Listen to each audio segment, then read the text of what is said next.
Esengo pe boye bolamo na totimola émission na bino oyo elobelaka bino mambi matali mboka Congo pe mambi matali mokili ya molongo. Mboka oyo elingi etele mangwi bopikiliki na oyo tobengi ntombwa ya limboka oyo bongisaka bilenge. Pamba te mboka ezanga bilenge ya limboka kokufa. Tosili kobika na Kisasa bokangi ya bilenge baike na ngonga otokoloba bazali na boloko boko pe basusu bisika pe bipai mususu. Kasi tosili komona kuluna obena Kisasa tokobika yango. Tokolobele susu mambi matali bitumba balatisi biso ominyela mboka na biso epaya Paul Kagame o tobengaka Adolf Hitler d'Afrique. Oyo akokanisake tokotikela ye mabele ya mboka Congo annexe Congo na Rwanda. Asala dictat na ye entre Rwanda na Congo. Si mato yebite so akanga pe Congo Brazzaville, akanga pe Angola, akanga pe Namibie, Adolf Hitler d'Afrique. Nazanga moko te na mbeli bino mwana mboka Joel Kitenge, Moïde Pes, lelo penza toko vandela. Miboko mibale wana, poto yeba esika nini toko kende na mboka Congo pe eloko nini akosala pona ko batela pe kotonga mboka na biso. Joel Kitenge to pesio mbote. Merci Ndekorangai ngape na zongiseli mbote matoni pona invitation to pesipe ba kongomani o ba mesana kolanda chaîne monene oyo mbote bipai nyonso ba zwami mingi ba congolais bazo kolanda biso na Kananga de leur accueil ba réserva ke pa gouverneur Joseph Kambulu to tondi bango makasi to tondi pe ministre intérieur VPM le VPM qu'on voulait. O kobenga mutu moni na mbeba olakisi mbeba na ye ogangeli ye Jacquemain Chabane po ebisie tata zonga na musala na yo. Contrairement na ba tante il y a ba haine tout ça puisque la haine na ba division intempestive entre nous batu ya communauté moko entre nous batu ya masanga politique moko souffrance ekoyela nde mboka puisque makanisiso so côté ango elongo et c'est alors que nous pouvons développer. Moi, je crois que le gouverneur du Haut-Katanga, Jacques Kaboula, va se ressaisir. Le président de l'Assemblée provinciale, Michel Kabwe, a se ressaisir. Traque, chasse, au Bazakosala, la vice-gouverneur actuel Kazembe, nous trouvons qu'ils ont infondé, impropre et soni. Comment l'Assemblée provinciale peut solliciter à co-examiner peut que de choix gouverneur, vice-gouverneur pour la gestion Oya Salaka Tangazalaka, maire de la ville. Et le débat c'est quand tu le fais maire de la ville. Est-ce que maire de la ville a répondu à l'Iboso et Assemblée provinciale beaucoup de la vice-gouverneur n'a pas fait acte pas posé comme vice-gouverneur ou bien beaucoup Luka comment est loko moko tango azalaka gouverneur atekelaka batu pembeni ya lac Tchombe à sali spoliation les reste. Quel est le rapport ya musala kusala lelo et ce qu'il y a eu à ce moment-là tosili koyoka peke ezali pe lié na liwa ya mwana mboka Adonis na koyoka boko na baninga mbebo pe matoi ke eza obe dossier wana ya spoliation nde esali ke mopanzi sango Adonis Numbi ayeba kokata mabontaba ndeko awana Congo on peut ne pas être d'accord n'est-ce pas pour certains on peut ne pas être d'accord na télé 50 pour certains mais on ne peut pas ignorer que ça moko ba chaîne minene ya mboka oyo et qui s'impose aussi en Afrique centrale pe na monde via ba bouquet nyonso sur satellite au boza ko émettre ndeko Adonis akufi atiki testamate alobaki te et azalaki na muto bazalaki na été qui a pu échapper na bateau ya machette baké kolongolé bon moi que nous condamnons d'ailleurs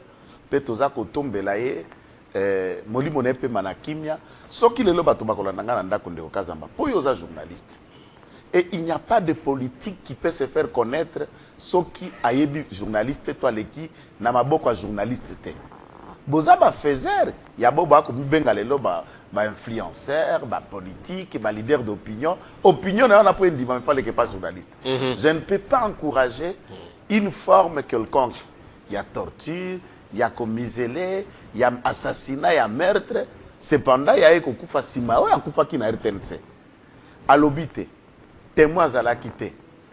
Est-ce que Bakoki Kopé Sayo, Bakoki Kotin dans la télé 50? Reportage, il y a Patrick Adonis sur Kazembe, sur ses dossiers, en image ou en émission qu'on peut imaginer. Ah, ça peut être cette émission des Ouak Bazarango. Bon, tosili kolanda reportage moko na mungongo mwana mwasi oyo ezali ko relate mwa muke Mambi Matali Matali spoliation nde yango bandeko basali allusion ke koki pe kozala tolobi te que ba confirmer que ezali yango kasi baike babanzi ete e koki pe kozala suite ya dénonciation ena yango nde mwana mboka Adonis Numbi à Foutilou de Tribi. Ça, c'est un élément important. N'associer le deux. Spoliation et ango dont on fait allusion. Et ça, les marques, l'autre en 2025. C'était en quelle année? Ce reportage est de quelle année? Ndekoloriano, la caméra de la ville, a teki lac Tchombe, bapesi contrat précaire, ou bakopé sa titre précaire pour en occuper, et pas pasteur, l'ambalamba, vient se voir. Pas ça, la parc aquatique, le long, il y a là qui tombe dans Ngambo, ou Sangisi, na rivière Lubumbashi. Si l'ambalamba kobanda occupé, a occupé au-delà de la limite, oyo mairie et Pesakiye.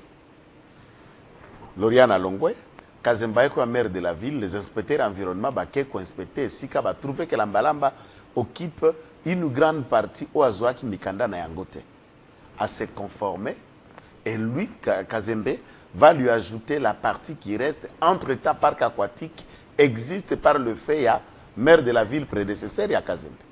Ok. Ça, c'est un élément important. L'ambalamba est là. Ils ont un avis favorable et environnement. Cadastre, où ils ont représenté affaires foncières. Bah, PC contrat à titre précaire. Bah, Bengani était. Bah, suspendre, bah, travaux, il existe. Ça, c'est un élément important. Question, il y a Kazembe, c'est le fait d'être originaire de Kachobwe, de père et de mère. Toujours tribalisme. D'avoir été élu. Toujours tribalisme. Non, tribalisme, pourquoi j'insiste sur ça? On a mon aspect d'avoir été élu comme député provincial Nakasenga, originaire de Kachobwe, il a un adversaire politique direct. Il y a un élément déclencheur, il y a aéroport à Mulunde. C'est lui, par ses services, puisqu'il y a Mulunde, chef coutumier, c'est son père.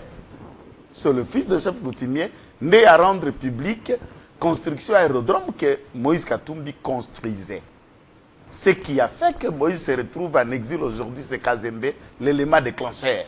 Oh, Moïse a zongi sous exil. Il y a Zala Kisasa, Azana Congo, aéroport. Que départ Wana, Moïse se trouve être. Nana ozongi se sous. Nde azokoluka na Lubumbashi, batonani, bakosungaye, pour éliminer un adversaire politique. Je parle d'élimination politique, je ne parle pas de la mort. Pour éliminer un adversaire politique, même quand Kazembe père, Kachobwe, mère, Kachobwe, ça c'est un élément que nous pouvons le retenir. Sans aller dans le tribalisme, je ne peux pas... Non mais déjà c'est très avec le séparatisme. Parce que Congolais à libre, il y a Kozala, Malamu et Sikanyonso Aponi Kozala. Mais mingi eza obe espace na biso wana, nde okoyoka o babomaki ba motar soki 6 na likasi. Et koto basali boepo azaya awate, azaya kunate et tout ça. Kazembe, mwana mabele. Adonis mwana mabele, mutoye azate. Pour ne pas chercher au bango baluka ba debana. Tous sont de vrais katangais, des souches. Des pères et des mères, s'il faut ajouter. Bango nyosdo mupaya, azate o ba utakuna, bango kutu bazonge pa. Ya bazonge pa na bango azate bango nyoso bana mabele. Mais la question serait qui a mené les enquêtes et les investigations pour les lier? Ce qui moi si nazo ça la reportage. Adonis Azala Mugongo à Mobali. Est-ce que reportage wana ezala qui signe Adonis. Deuxième élément, Kazembe était ici à Kinshasa depuis tout ça là ba état généraux à IDPS venant d'être empoisonné. Kazembe est rentré les 7 à la veille où va créer, va convoquer session extraordinaire d'Assemblée provinciale. Nuitamment, il n'avait pas de moyens. Il est allé même en cargo, je vais vous dire. Puisqu'en convoquant, il savait qu'Aza officiellement à Kinshasa a convoqué plénière, Assemblée provinciale a soit prétexte. Nuitamment, il s'est arrangé à Kitiba et Bakikoutouté. Et tous à Lumbashi étaient surpris de voir que Kazembe à Lumbashi, plénière est à 10 heures. La nuit, sachant que le rapport ne le tiendra pas, la nuit qui précédant cet élément va créer plan Benabango. L'élimination d'un jeune qui venait de se marier il y a 6 mois. Les pauvres. Mais, on a fêté Noël pour les pauvres. Nazala qui n'a Patrick Adonis. N'a pas activité à service national. Patrick Adonis vient couvrir. On est toujours avec lui, c'est un jeune. Les pauvres. Il est parti. Bas contradicteur. Ceux qui veulent la tête de Kazembe utilisent le prétexte. Maintenant, par quel mécanisme on peut lier la mort d'Adonis à Kazembe? Spoliation, ça lit déjà 4 ans. Adonis est journaliste mais depuis... ceux qui spoliation, ça lit 4 ans, au Yébina Lopoto Baloba, la vengeance est un plat qui, quand il veut se manger avec appétit... Et si Adonis, au Yalungwe, na chaîne d'un politicien proche de Kaboula, là où il était DG, a créé, par le moyen qu'on lui a donné, je ne sais pas, une autre chaîne sur TNT qui fait rage et qui est très suivie. Et si la vengeance venait de là? Ah ben ça aussi. Ça, c'est un élément important. Ça aussi. Il venait d'où? Nabutuana. Antécédent nini personnel. Et comment lier ça à la mort de Kazembe? Kazembe a posé des actes comme maire de la ville.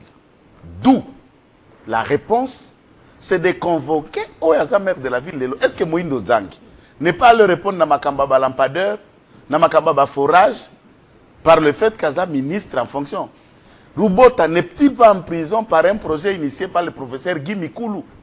C'est l'État, sur la fonction, Ototanga na droit, personne physique na personne morale. Mérinde Pessi dossier Wana, Mérinde Pessi Mabele Wana, et non pas l'individu Kazembe. D'abord, le maire de la ville actuelle devait être convoqué. Yenda ko répondre pour une commission. Mais du point de vue à compétence, est-ce que l'Assemblée provinciale est-elle compétente pour constatuer des faits relevant de la gestion de Kazembalo qui n'était pas vice-gouverneur? Et on l'interpelle en qualité de vice-gouverneur. Là, il lui répond comme qui? Et beaucoup Luka ko investi ou bien que ça la motion de défiance, il y a destitution. Pendant qu'il est vice-gouverneur, le fait dont vous lui reprochez ne relève pas de sa responsabilité aujourd'hui. C'est un débat en droit. Et pourquoi on peut utiliser ces méthodologies après que les gens vous aient vu, dont le député provincial de l'UDPS, bénéficiant chacun 15 000 $ pour la décision de Kazembe, à l'initiative de son adversaire politique de Kazembe et à l'initiative du gouverneur actuel. Donc, nous les rappelons de stopper Bako fragiliser province pour rien. Il n'a rien fait. Vous n'avez rien à lui reprocher s'il y a spoliation. Et si jamais il est démis de ses fonctions, qu'est-ce qui peut venir après? Ce qui va venir après, je ne peux pas le prédire pour qu'on dise que je suis le prophète du malheur. Le début va considérer ce qui s'est passé le 8 jours à plénière. Pourquoi ça a été suspendu? Pourquoi ça n'a pas pu lieu? Pourquoi l'examen n'a pu continuer? Combien de blessés? Combien de tirs à balles réelles? Combien de casses?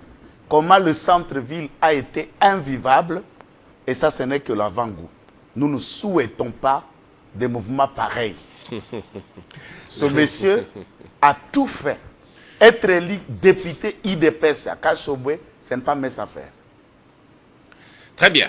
Alors, tozongi na mokakona biso moyo motali bakuluna tosili komona na Kisasa ko présenter biso bilenge babengi bango bakuluna toyoka boy 350 toyoka boy 450 toyoka boy 200 toyoka boy 100 toyoka boy 600 toyebite Kisasa ngo ekomaki na bakuluna boni lelo oyo tosili komona pe baike o bazalaki bato ya lolenge ya bakuluna mais lelo oyo bakomi responsable ya mabota bakomi binama ya mabota bakomi pe binama ya mboka oyo po tosili komona misala ya maboko oyo bana wana bakomi kosala lelo oyo mais tosituka awa boye batie biso oboso ya oyo tobengi etumbu ya liwa mbano ya liwa bakangi bakuluna toyoki basambisi mbano ya liwa basambisi mbano ya liwa yo ngambu na yo mabanzo mayo yali lolenge kani. Merci ndeko Jean-Marie pour mutuna wana eloko ya liboso intention ya gouvernement tant ministre ya justice to ministre ya intérieur na ba tunyoso ba ko dépendre na bango qui dit justice to ali na bazuzi ba magistrat parquet ngambo koto intérieur to ali na ba bras séculier na ya li police. L'intention ya ko kende ko mema kimia na bingomba minene puisque qui dit kuluna il n'y a pas que Kinshasa. Alumbashi ba ko benga bango ba vagabond. Na matadi bazali surtout na boma kuluna comme bundana na moi à l'œil. Ce phénomène embrase un peu partout de Matadi à Boma jusqu'à Mwanda. On espère que peut-être qu'on s'étendre partout. Moi, je suis d'avis que lorsque vous avez éradiqué un phénomène, il faut toucher Barassi Nayango profond. Nini qui aurait été à la base ou qui serait à la base de un phénomène Wana, ça c'est un. Comment éradiquer cela de manière profonde, même si aucune ville au monde assez abika zéro criminalité, zéro incivisme, tout comme banditisme moko mineur. Comme les États-Unis, France, Kinshasa, Afrique du Sud, au coup takaka maman na mambiringa biringali, moi kotia maboko na posa kama tu loko et ce sont des phénomènes où salima na pays moko zéro criminalité etika kozarate. Sinon ba parquet, ba tribunal et kanga po ba nyonso ba koma malamu. Dans ce contexte, où est-ce que ça l'idée est bonne, l'intention elle est bonne. Il y a aussi réellement de Kuluna où Sengel va exilper Longwa. Na vie réelle, il y a Batou. Pour que Basibir sort où ils réservé par Abango du point de vue de la loi. Mais la forme est y a arrestation. La police a zakotia instance judiciaire bazoko sala ba fragrance wana liboso ya tena et moko monene. Je suis avocat aussi de profession. Na s'approcher na ba instance ya police ebele ko kende ko landa bana misusu o ba boti ba ko consulter biso na cabinet pona ko kende ko tala ngamoko nali moko ya ba blogueur en tant que tel na ba blog na ngai chaîne qui compte des milliers 300 quelques milliers d'abonnés. Il y en a aussi des chaînes associées. Nalandi, deux de nos travailleurs, dont le coordonnateur de la chaîne, qui dirige l'équipe technique, na mususu caméraman, Baouti Pe Moussala, na Babadj, na Souki, on les a fait ce qu'on les a fait. Moko alala qui n'a jour moko na commissaire lobby, mususu le même jour, il fallait beaucoup d'explications pour ça. Nini infraction Souki Milai. Bikanga kanga. Na code pénal congolais. Tona mibeko ya mboka Congo. Que dit la loi pona centimètre ya Souki? Mibeko lobi ke motosinga na Souki ya molai nini? Ça aussi, on ne peut pas se référer sur les tatouages pona ko pesa moninga qualificatif ya esale limoko songolo pakala. La mode Souki toza ba africain. Et puis bilenge ya lelo hein. Baza différent netina ba biso. Bon, je ne parle pas des autres. Et bon ba libanais oyo baza na ba Souki ebele ebele na milai ba bango baza ba kulu bakanga bango te.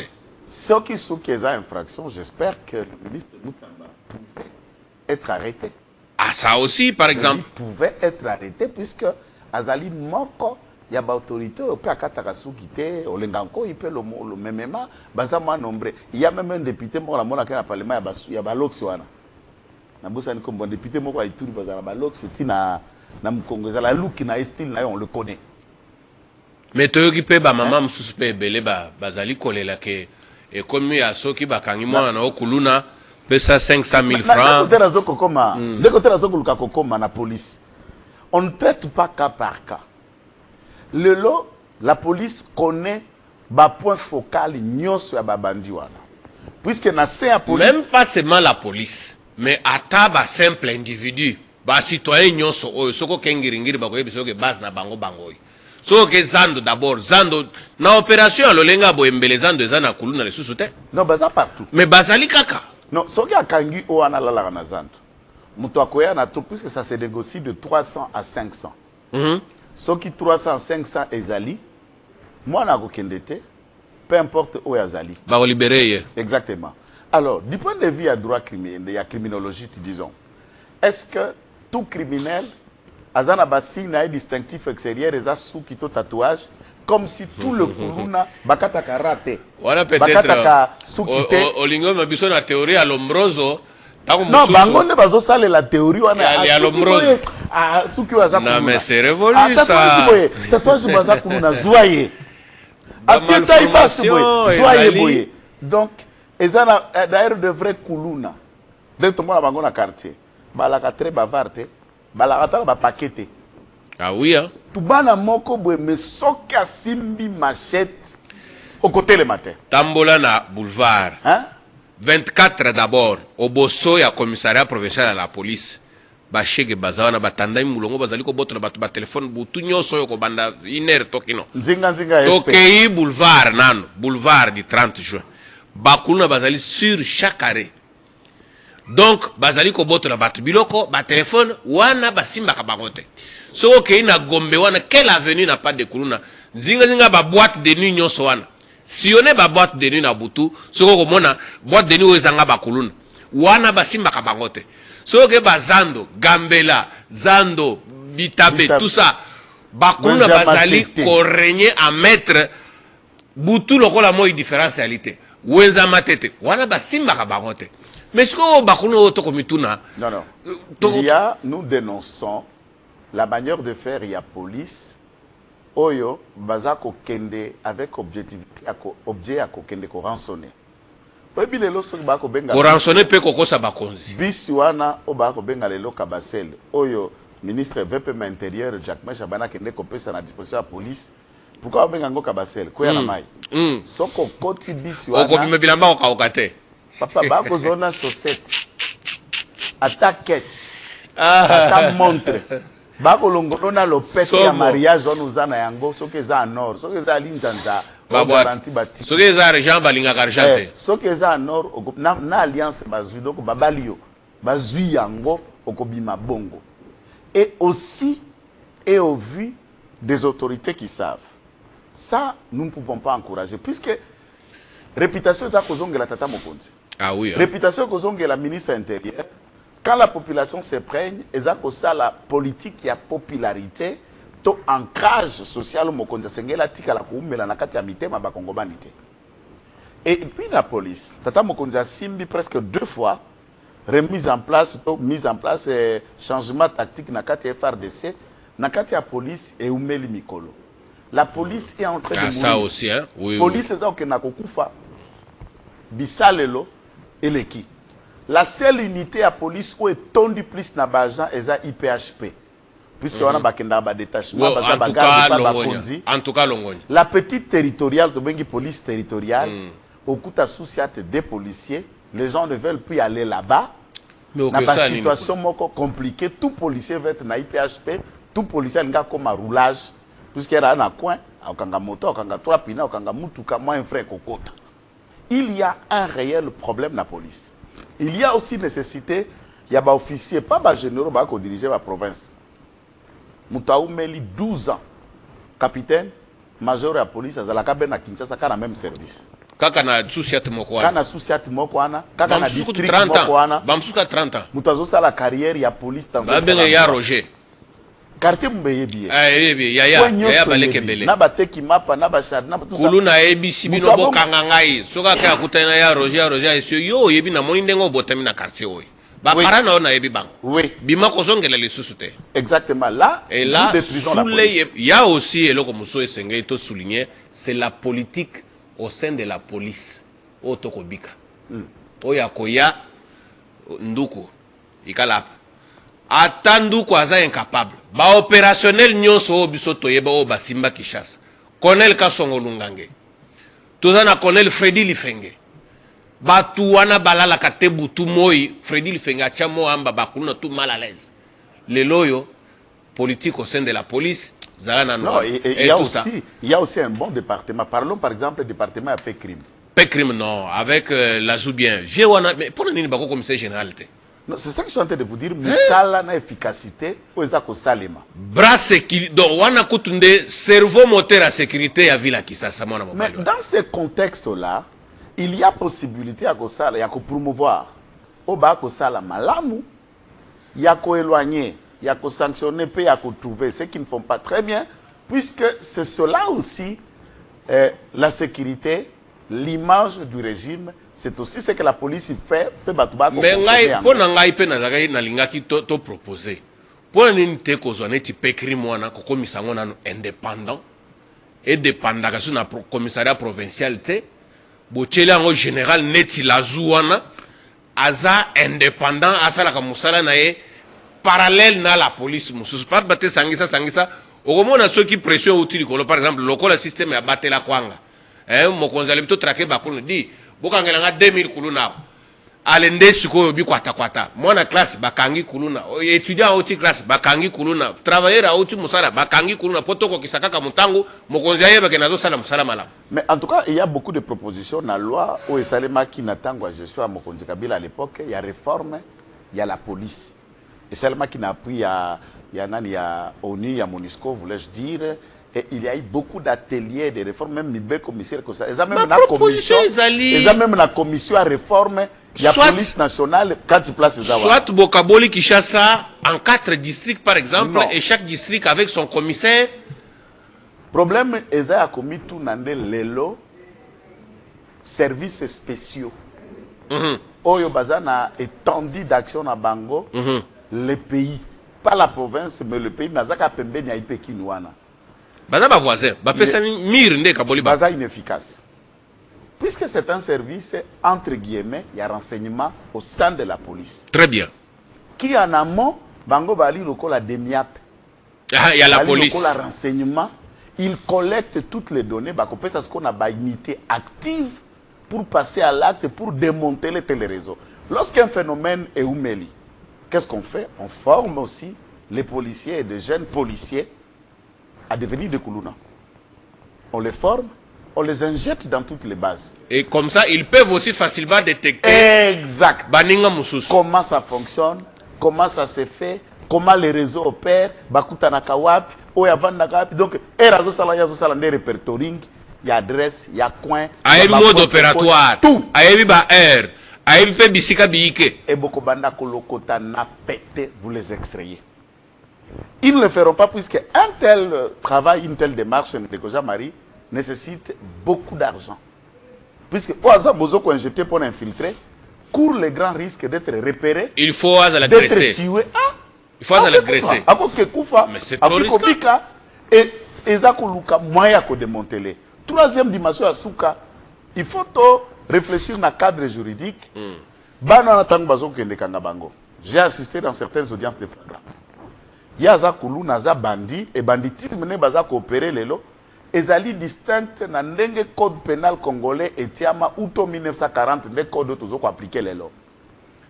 Tant que bazo condamné, bakobesa bango infraction à extorsion, association de malfaiteurs, vol avec violence, vol qualifié, et basali basomme à moment infraction minée noana, de babimisika na souka mbala mususu, peine de mort.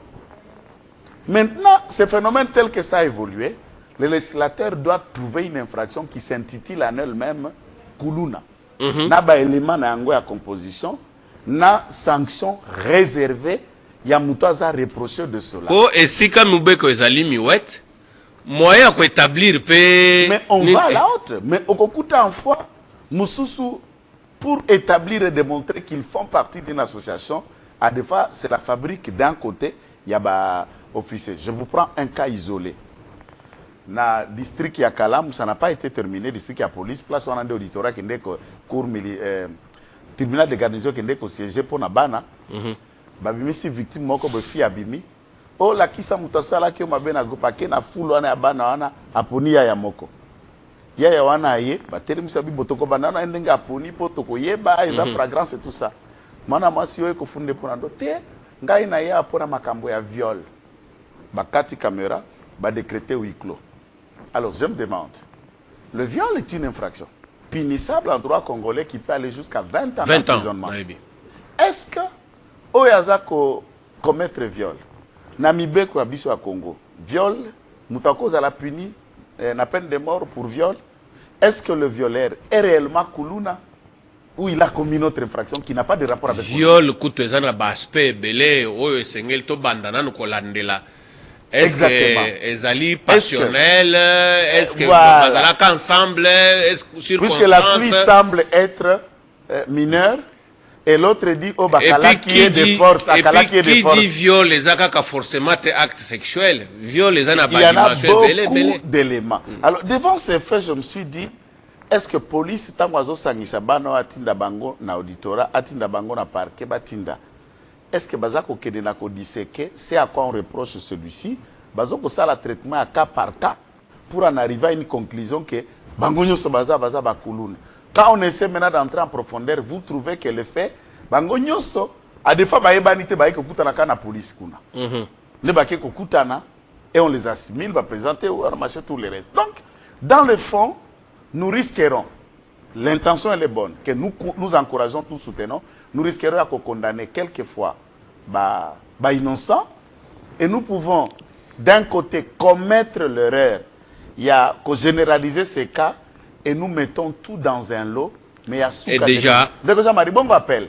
Tant qu'on va condamner Batouana, na peine de mort. Une semaine, 2 semaines, avion et baketi ke na Angenga, baketi ke na Buluo ou dans une des prisons de la République.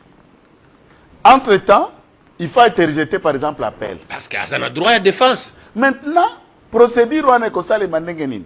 Ba avocat ya mutora ba ko uta ba avion. Ba ke Angenga to pe bo bandolongole Angenga bozo d'appel et ko uta et ke kuna po kende ko connaître cet appel de cette je crois qu'il y a d'abord après ba état général à justice. Peine de mort mibeko bongisa esengele za l'appliquer tango jugement esilisi ba voie nyonso ya recours jugement est commis irrévocable mutasa épuisé ba voie nyonso dae et puis voie appel ya souko ebeza la souko zani après ko kende cour d'appel après ko kende cassation muto ba condamné a aussi le droit par ses avocats par lui-même ya ko comme la présidente de la République. Très bien. Ko senga grâce présidentielle. C'est ce qui m'a boyé puisque après toutes ces condamnations le président peut lui accorder la grâce et peut mibeko bongisa yango. Il n'a pas épuisé toutes ses voies.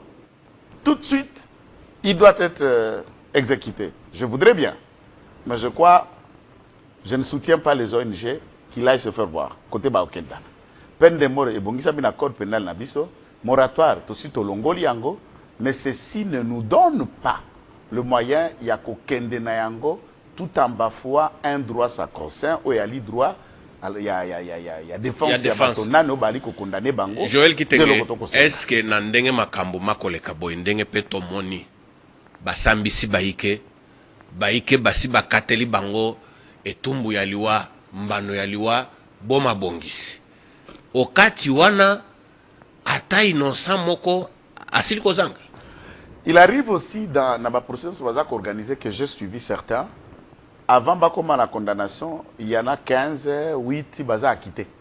Il y en a aussi les autres bazo longola bango pour baza ba mineur. Ba sali mokanda ba tindi bango na tribunal pour enfants d'aza juge naturel na bango. Oui, na ba instance baza ko juger pour avant ba condamner bango bazo ko sala quand même mosala wa bango ndenge sengeli. Ici, pour akopesa bango ba basique ya saisine pe mosala na bango et ali police de côté na beteli 7 mingi pour ande sangisa et ali mingi.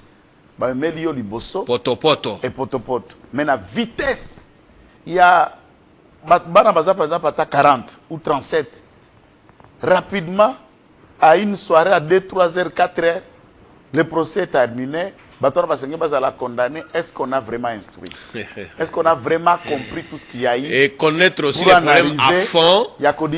Pambate Moussala, ministère public, ezali koluka infraction, ko identifier mukolo na yango pe comme mayo boso abazuzi. Mais pour na ko identifier infraction ena, ezana procédure. Ezate poka ka policier akangi akole okombo kuluna, ale kuluna PC et tout. Moi j'ai vu quelqu'un qui est policier sans aucune preuve dans mon quartier qui menace un jeune, ceux qui vont discuter à quartier. Yo, okokota na kuluna. Tokomi na suka émission Joël qui tengeme toko sate tant que tobetera na mambi matali misala ya basoda na biso kuna minyela mboka Congo tosili komona wa peine ba nomele biso mokambia sika ya état major général ya force armée na biso mwana mboka Mulambo Banza Mulambo tosili pe komona mwana mboka Masunzu kuna na minyela mboka na biso. Est-ce que en tout cas, depuis que Mokonzambo Kake Kosala, ce réajustement tactique na Katia FRDC, depuis un temps, on n'était plus habitué à Baspetch. Il y a Kagame, qui sorti médiatique, Biloba Loba, comme Mikolo, il a repris. Biloba Loba, et au senti Biloba Loba, Loba Moutou, Bakatie Moutou. Puisque n'est sorti médiatique ici, pour ça, pas pour ça, s'il en est dans le réseau. Il y a le réseau de Bakutani. Na lebi nangai na kokende swangola te zalaka okende loko te ba solution ka barakont inutile. Donc en un mot azo réquisé na Union africaine ba pesa médiateur Mosusu que Lorenzo. Le problème c'est qu'il s'attendait à quoi? Ce n'est pas que Lorenzo ne joue pas son rôle. Lorenzo ne lui donne pas ce qu'il veut. Un, comme M23 na table de négociation face à face na gouvernement, Félix Tshisekedi a calé, Kagame n'arrive pas à obtenir cela. Deux, considérer la fallacieuse prétexte, il y a FDLR, Kinshasa, ne voulant pas tomber dans ces pièges, voici le cahier de charge. Voici le canevas, comment on va neutraliser. Zangi argument, il se trouve être au bout, et du point de vue en interne, le président de la République a remettre Batounaye en rail à l'ordre des batailles, c'est-à-dire la logique de guerre s'installe et bâtir les bête noire naïe dans la zone opérationnelle. Ne place qui peut c'est sur Kagame. C'est la présence de Masunzu pour diriger la troisième zone de défense. Là, il n'a plus la paix.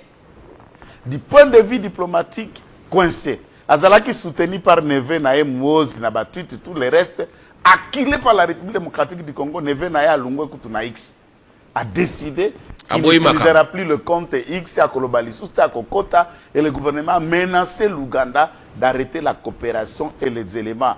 Il y a échanges commerciaux ou économiques, Bissona Bango, si et seulement si le maniaque fils de Museveni, ou Azali chef d'état-major général adjoint, qui continue à narguer, à tenter, et à placer les mots, alors que, à Ouganda, armé à la politique. Alors, cette façon de faire, tout simplement, il ne fait pas en général, tout simplement à Museveni. C'était qui fait que, sur terrain, l'armée a repris la main. C'est chaque jour 5 à 6 localités passent dans le contrôle de la FRDC. Chaque jour, 2-3 localités passent et des localités importantes où les M23 contrôlent Bantitoana depuis plus d'1 an. Les hommes viennent, ils vous battent, ils récupèrent. Neti colonel Njike Guillaume. À ça, le point de presse, na Gungu hier. Na Gungu. Et sika oyo ilingo mabandai Koganga. Koganga. Siko colonel wana porte-parole qui va sali point de presse wana. Pour leur montrer qu'il y a un changement.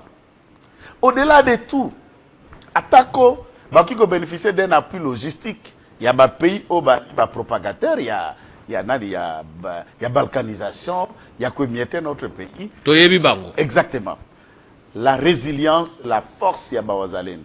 L'unité dans les FARDC. Wazalendo. La volonté populaire. Et c'est ça que Kagame se trouve devant une bombe. Maintenant, ici, Kagame redoute ce qui va lui arriver après que Masunzu ait terminé la mission lui confiée dans Mokonzamboka na partie à nord. Mais Toyoki na Rwanda là, moi j'ai une confidence au Rwanda qui nous dit que Kagame est en train d'expliquer que la méthode de Félix Tshisekedi, il est en train de me préparer déjà un remplaçant ici et il va venir du Congo. Ouais, Rwanda, Togo gérer Rwanda. Alors Bilenge, Masolo et Zonge Lengi na FRDC, surtout Toyoki que na loboko sibisi ya tata mokambe ko Félix Tshisekedi biloko asika. Ezana biloko ya sika. C'est pourquoi même temps ya makambo. Tant les espace Kassai, vous savez pourquoi ils citent un espace Kassai? Dans l'espace Kassai, la plupart des parents veulent dans la bango comme journaliste, politique, politicien, économiste, juriste, surtout droit, et c'est la première choix il y a no bakota la Kassai. Les tout renverser puisque c'est la seule communauté où la bilenge na belé na armée, mais belé na université et belé dans les affaires, mais na armée n'attendait qu'un côté ya Bokoto puisque le nombre d'hommes actifs na kati FRDC c'est un atout pour faire redouter Kagame. Tant que Kagame a essayé à kokota na profondeur ya Congo, en ayant un effectif de 30 000 hommes, qu'est-ce qui reste derrière lui? Un vide. Et il y a lié d'être frappé en interne quand nous avons plus d'hommes. Donc, Yé Kagame, Bakuluna Bana Rwanda, Bakuluna Balaka na Burundi. Kuruna Nyoso à Rwanda, Batini Bango comme cher à Kano, Dibosso à FRDC na Nord Kivu. C'est ce qui meurt tous les jours ici. Bazo Kufa Mabe. Somme. Na moni moko ba panzie mutu. Somme. Miso libanda. Ba musala biso to sala musala. Donc dans ce contexte, nous encourageons le commandant suprême, le FRDC, le chef d'état-major général, il y a quoi accentuer. Mais toutefois, nous soulignons. L'idée à côté d'Abassodé, Belé na Nord Kivu, c'est idéal pour Tolonga.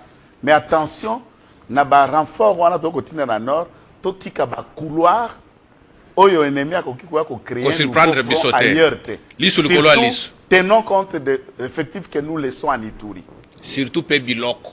Exactement. Biloko. Bandeko, bozalaki baike ya kolande miso ezana elengi makasi kasi tango na biso ekomi na suka bilenge botonda na FRDC biso nyonso ngai ndenge na boye naza FRDC tokende kuna kobundela minyela mboka na biso tobundela Congo kati na bino ba généraux ba kobima ba colonel ba kobima ba major ba kobima ba soda pena solo ba capitaine ba kobima bokozala pe binama pona mabota na bino pe binama pona mboka Congo ndebo etokoyeba kobatela mboka na biso biko ya mission eza polele na mutu nyonso walinga ya kokabola biso makanisi na matali mboka ya Congo pe mokili ya molongo bandeko bozaki baika ya kolanda biso to pesi bino matondo mingi botika la malamu.